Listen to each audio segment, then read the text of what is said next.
చాలా రోజులు మిమ్మల్ని అందరిని చూసి నేను ఆయన ఎక్కువ టైం తీసుకోను, కానీ నేను ఒకటి చెప్తాను చూడండి. ఈ 15 నెలల్లో ఈ ఉన్న గవర్నమెంట్కి ఇంత షార్ట్ పీరియడ్లో ఇంత దరిద్రమైన పేరు నేను ఎప్పుడు బహుశా చూడలేదు ఎప్పుడు. అంతే, చెప్పిన అన్ని అబద్ధాలే, అన్నీ చెప్పి చెప్పి చెప్పి జనాల్ని మోసం చేశారు. అది కాకుండా మనకి మన ఎమ్మెల్యే గారు ఉన్నారు, ఏదో ఎన్ఆర్ఏ అని చెప్పి కుర్రోడు అని చెప్పి ఏదో ఎక్కడ చూసినా లేరు. సో దయచేసి నేను ఎక్కువ టైం తీసుకోను.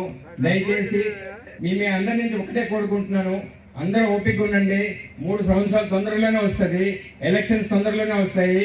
తర్వాత ఇంకోటి, మన క్యాడర్ అందరూ ఓపికగా యూనిటీగా ఉండాలి. ఎందుకంటే మనం యూనిటీగా ఉంటేనే అదే మన స్ట్రెంగ్త్. సో దయచేసి ఎక్కడ మన క్యాడర్ మాత్రం అదే మన స్ట్రెంగ్త్ అది. సో దయచేసి ఓపిక ఉందాము, వెయిట్ చేద్దాము, మన టైం మనకు వస్తుంది. జై జగన్.